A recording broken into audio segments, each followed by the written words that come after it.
আজকে আমার পাশে বসে আছেন মাওলানা মুফতি আব্দুল কাইম সাহেব,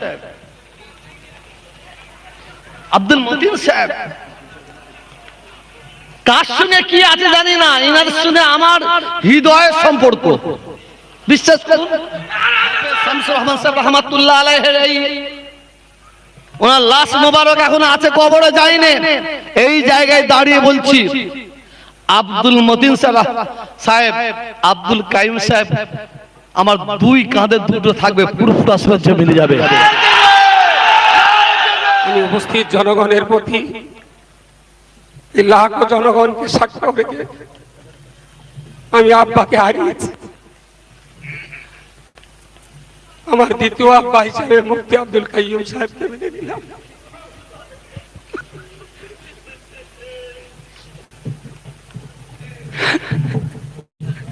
আমার এই কর্মকাণ্ড চলাফেরা বারবার ভুল করি, বারবার ভুল করি। মুফতি সাহেব ধমক দেন, বকা দেন, কখনো রাগ করি, দুঃখ করি। আব্বাকে বললে আব্বা বলেন বড় কাকা যা বলে সেই মতো চলো। রহমান সাহেব আল্লাহ তাআলা তাকে ছাড়া দিয়ে দুনিয়া থেকে বিদায় নিয়ে চলে গেছে।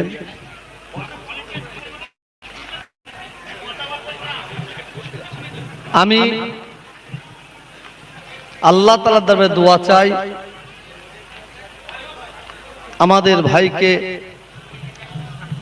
আল্লাহ রাব্বুল আলামিন দয়াময় দয়া করে যেন আল্লাহর দয়ার জান্নাত, জান্নাতুল ফেরদাউস যেন নসিব করে দেন, এবং তার বাড়ির সন্তানেরা আছেন, পরিবারের প্রত্যেকটা সদস্য, তারা মহব্বতের মানুষ, তাদের জন্য দোয়া চাই আল্লাহ যেন তাদের সবর করা তৌফিক দান করেন। আমি কালকে খবরটা পেলাম, পাওয়ার সঙ্গে সঙ্গে মনে প্রাণে ঠিক করে নিচ্ছি আল্লাহ যদি নিয়ে যায় যাব, কিন্তু আমার একটা আশা পুরা হয়নি, আল্লাহ করেন না কেন জানি না। আমার একটু ইচ্ছে ছিল আমি একবার এখানে আসব, এসে ইনাদের সঙ্গে সাক্ষাৎ করব, দেখা করব। বিশেষ করে হাফেজ আল্লাহর হুকুম নাই, কুল্লু নাফসিন যায়িকাতুল মাউত, আল্লাহ রাব্বুল আলামিন যাকে নফস দান করেছেন নিঃসন্দ তাকে মওতের সাথ আল্লাহ চাকাবেন। ফুরফুরা শরীফ আর বসিরহাট এর সঙ্গে একটা পারিবারিক সম্পর্ক আছে। বসিরহাটের মানুষের সঙ্গে ফুরফুরা শরীফের সঙ্গে বিশেষ করে এই পারিবারিক সম্পর্কটা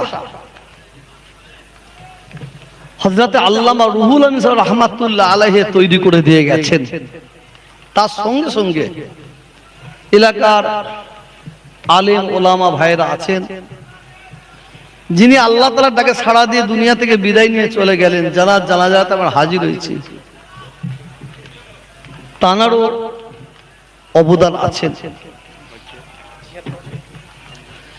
আমি আস্তে আস্তে একটা কাগজে একটা জিনিস দেখছিলাম, মোবাইলে প্রায় মানুষের কাছে গেছে। দেখেন আমাদের সম্পর্ক ঠিকই আছে, সম্পর্কের মাঝে কিছু মানুষ তারা আমাদের সম্পর্কটা দূরত্ব করার চেষ্টা করছে। আজকে এই দিনে আপনি বিশ্বাস করুন, আল্লাহকে সাক্ষী রেখে বলছি, আমি গাড়িতে উঠবো, আমার স্কোয়াড পাইলট সব এসে হাজির। আমার মেয়েটা তাড়াতাড়ি এসে বলছে, আব্বাজান দাঁড়ান। কেন? বলো বড় বাবু এটা পাঠিয়েছে, বড় বোন দেখেন। আমি পড়লাম, পড়ে নিয়ে বলুন যা, নিন্দুকেরা তাদের কাজ করে যাবে। সেই কাগজের মধ্যে, সেই এটা লেখার মধ্যে আজকে জনাব মরহুম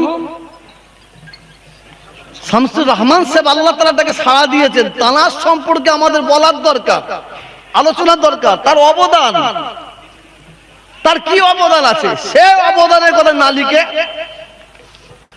হিংসামূলক লিখেছে। হিংসামূলক। আবার দেখবেন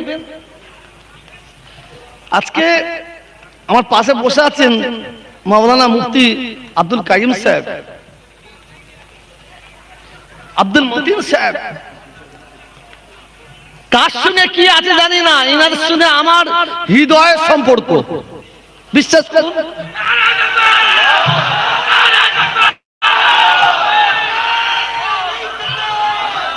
দেখেন যত দূরই দেখুন না, একটা কথা আছে না, সেই কাগজে লিখা হলে লিখা মুছে যায়, পাথরে লিখা হলে লিখা মুছে যায়, মনে লিখা থাকলে মুছে যায়। সেই সম্পর্ক। এইবার ভুল বুঝাবুঝি মানুষে থাকতে পারে, সে বুঝাবুঝিটা আজকে না একদিন সংশোধন হবে ইনশাআল্লাহ। হবে। আমি এই মজলিসে বলে যাচ্ছি, আমি তোহা সিদ্দিকী বলে যাচ্ছি, এর সম্পর্ক একদিন আমাদের আসবে এক জায়গায়।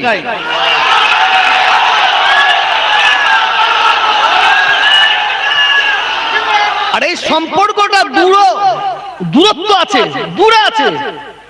এর জন্য কিছু পেশক ফুরফুরা শরীফের চামচা আর এখানকার চামচা এরা দূরত্ব তৈরি করে রেখে দিয়েছে। আমি তোহা সিদ্দিকী বলছি, ছেলে যদি ভুল করার পরে বাপের কাছে গিয়ে বলে ভুল হয়েছে, এটা কি ছোট হওয়া? কোন ছোট হওয়া নাই। আমি আপনাদের প্রত্যেককে বলছি, মুজাদ্দেদ জামান দাদা হুজুর পীর রহমাতুল্লাহ আলাইহি, আজকে যদি কোনো মানুষ অস্বীকার করে, চেয়ে বড় বেঈমানি কিছু হবে না। বাংলার মানুষ আজকে মুখে দাড়ি রাখতে শিখেছে, টুপি পড়তে শিখেছে, নামাজ পড়তে শিখেছে, ইসলামকে চিনেছে, দ্বীনকে চিনেছে, শরীয়তকে চিনেছে। এর যদি অবদান যদি কেউ অস্বীকার করে, তার চেয়ে বড় বেঈমানি আর কিছু হবে না। তিনি হচ্ছেন মুজাদ্দেদ জামান দাদা হুজুর পীর রহমাতুল্লাহ আলাইহি।